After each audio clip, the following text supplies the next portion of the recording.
Well, a very good morning to you. Today's edition of Sporty Monday is a little bit late. We apologize for that. But of course, it's getting underway right now. We have lots lined up for you right here in a very comprehensive show. And as we promised you, we have one. Sammy Kempes Owino is in the house. The American experience, back to the Kenyan dream, or is it the other way around? He'll be telling us that shortly. Also, Mary Mora, the Commonwealth gold medalist. She is a world champion in 800 meters. She's also in the house, and we will be engaging her. But first things first, my panelists are waiting here very, very passionately, and of course, they've been patient. Arocho, hujambo, how are you today? Sijambo, nimetulia, nashukuru sana. I'm just disappointed by Shabana not winning. Shabana not winning. Yes. Just hold it there. We'll get into it. Zita? Very good morning. I was supposed, the weekend was supposed to be for the banters, but nothing happened, so it's a cool weekend. The pain goes directly to Zita. Kianda, how are you? Niko fit. Hiyo Saturday wacha iishe tu vile ilisha. Because Arsenal gave me a lot of pressure. Then South Africa against England, the Rugby World Cup. Yes. It's good to see Jeff Koinange because huyo jamaa ilikuwa double pressure. Ni wa South Africa. Na Chelsea. Shitera, how are you today? No, very good. That match I watched it not in the Kenyan soil, but again. But you don't say. Anyway, Shitera was away last week in Milky Kiarabu, whatever that means, right here. Chelsea had a very good show. We'll be getting into that later on. But welcome to Sporty Monday. My name is Isaac Swila Tijan. We have a beautiful show lined up for you. But first things first, we are asking you about your opinion. Tusker FC, 13-time champions, they are struggling in the league. Matano is under fire, and of course the Brewers under pressure. Today we ask you, what are your thoughts? What should Tusker do to bounce back to winning ways? What should Tusker FC do to bounce back to winning ways? As always, SMS 22422, hashtag Daybreak at Citizen TV Kenya, at Isaac Swila. Of course, we will be sampling your feedback at the end of this program. And now to our lead story of the day.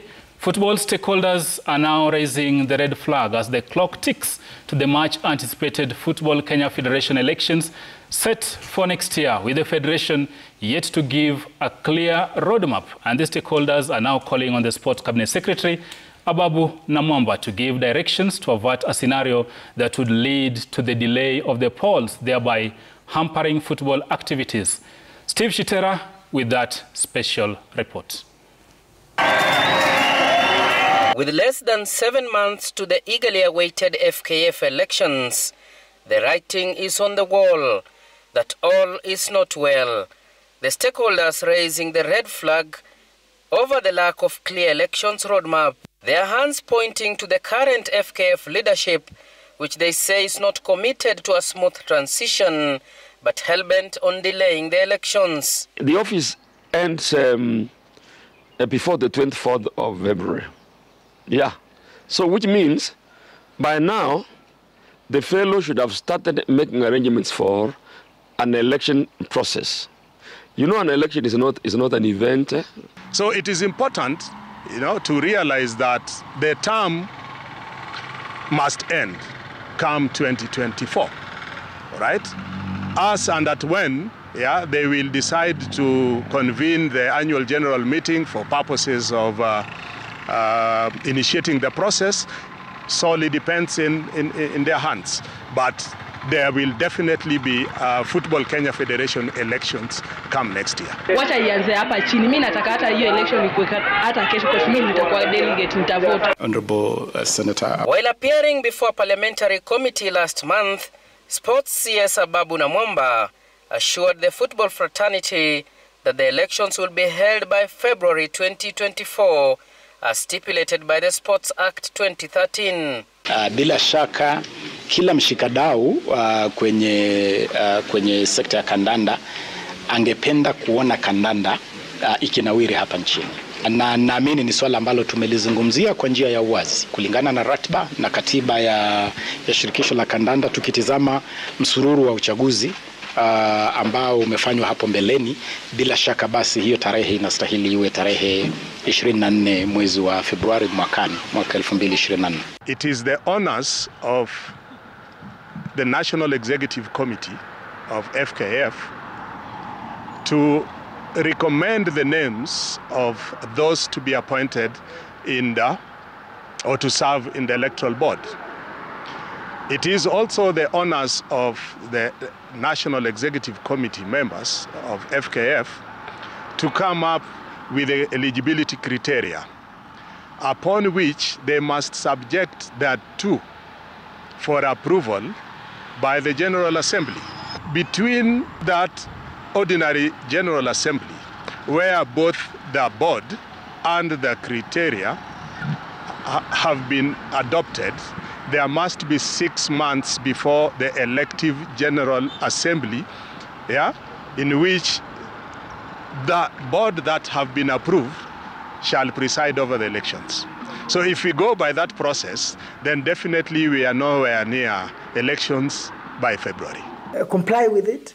Incumbent Nick Mwendwa will not be on the ballot in the next elections, as by law, he would have served the maximum 2-term limit. The race has attracted several aspirants, including former FKF President Sam Nyamweya, former Kenya International, the US-based Sami Kempeso Wino, businessman Twaha Mbarak, Murang'a Seals Chairman Robert Masharia, former FKF CEO Lodovika Duda, former footballer Harold Ndege, Extreme Sports CEO Hussein Mohamed, and Gor Mahia Secretary General Samo Chola. I'm coming back because I had laid a very strong foundation when I was in the office from 2011 to 2016. And if you remember, the country was doing very well, globally and nationally.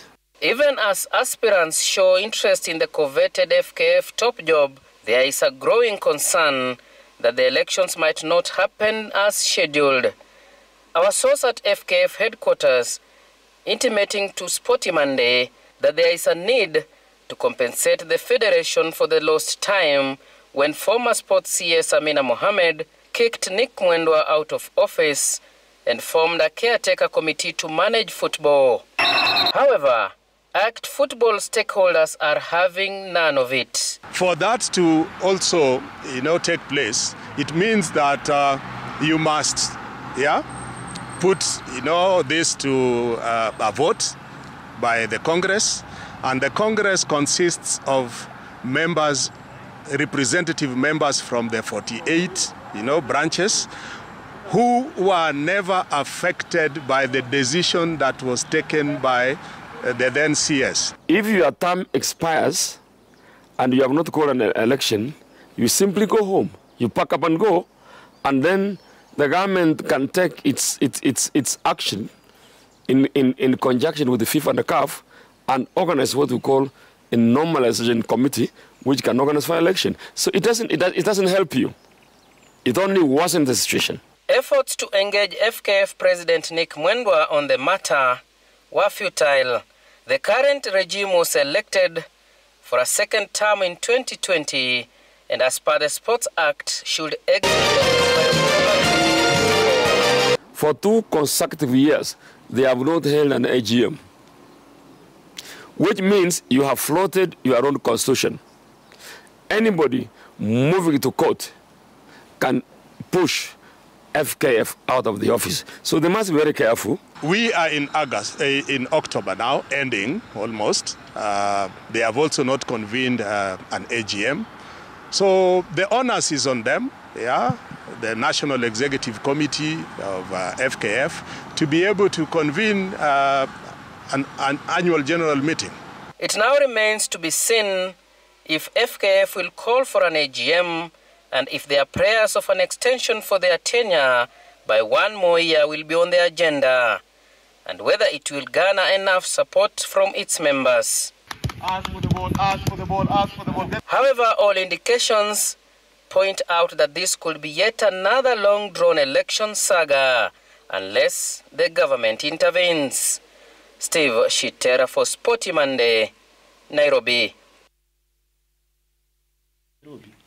There's a package by Steve Shitera talking to stakeholders. And of course, even here on set, there's already a lot of hits. Arocho and I can't agree on one thing. But Arocho, you've seen I think I should go first. Okay, and, Arocho is a stakeholder. I'm a major stakeholder, not even as a journalist. Yes. But I think all these election issues, you need to go back to the FKF Constitution. And if you may allow me, I will read. Yeah, really. Article 37, sub-article E, F, and G. And I'll read. Because it's the Constitution that will run the game. Moment, let me just go to Article, FKF Constitution, sub-article 37. Article 37, sub-article E, F, and G. Let me read. I'm there, 37. Go ahead. Article E, it says, the term of office of the President and the National Executive Council members is for 4 years. The mandate shall immediately begin at the end of the elective General Assembly of FKF. The elective General Assembly of FKF was done in October, on the 19th of October, 2020. Give yourself 4 years. On the 19th of October, 2024, that is when the election is due. Any other thing that is being discussed before that is noise. And wait. Where is the CS getting? And that's why I have no, I think the CS was misled by the first time Nick was elected in office. The first time Nick was elected in office was on the 10th of February, 2016. So the assumption was on the 10th of February, 2020, he had done his first term. And subsequently, the next term comes in 2024. What does the Sports Act say? On what? On elections. No, but I'm reading you an FKF Constitution. But a Sports Act also just a moment. I'm reading you the FKF Constitution. Now, the convocation for that election will come 6 months before that. That should be in March. So anybody who is talking about election at the moment, for me, and going by the Constitution, I go by constitutions. The Constitution of FKF is very clear on when the election is due. Right, Rocho, what I try to interpret what you're saying is, in Nick Mwendo's first tenure, or first term, he served extra 6 months, probably thanks to tribunal annulling the branch elections. Yes. But now, the election as things stand should be in October next year. I've said it quite clearly. 37 Article E, the last elective election. Which is the last elective elections? Was on the 19th of October, 2020. You see, wait a minute. Period. You see, Arocho, you are misleading Kenyans here. Because when was President Uhuru Kenyatta elected? But I've read... Wait, he was elected in April 20... Was it April or August? April 2013. Correct? But the subsequent election was held after the lapse of 5 years. Why? You know, so in my view here, you are confusing Kenyans with the so-called... But I've just read the Constitution. Yeah, you're confusing Kenyans because it should end after 4 years. But when you calculate 19th of October... After 4 years. Yes, wait. 19th of October 2020, 4 years will be 19th of October 2024. That's what I'm talking about. What's your thoughts on this election hit? Because what I heard Aduda say, and even former President Nyamweya, is this lack of clear roadmap up to now. I mean, I rarely agree with Arocho on several issues. But on this one... Thank you, my brother. I tend to agree with him. People should not take that opportunity, that lack of communication, to misinterpret the Constitution. Thank you. Let's just follow the Constitution. So, see, under these stories are koti, nini, na nini, na nini. Let's just be clear. And what I think Oswila is trying to say is the CS now needs to stamp his authority and say, according to the Constitution, this is when the election is supposed to be held. Tuache kukimbia hizi stories za tribunal huku, or tuna confuse vitu mbili. Let's just follow the Constitution. That's my opinion. Zita? I think in every office, there's a law that need to be followed. I'll just continue adding let's follow the law. We don't want to go back to the dark days of Kenya being banned from the international activities because we can't do the elections. So let's just follow the Constitution. What the Constitution is saying, it's what we're supposed to follow. That is the only thing I can say. Let's just be transparent and follow the Constitution. Transparent and follow the Constitution. Of course, we'll be delving that shortly into quickfire, but today we have a man in the house, Sami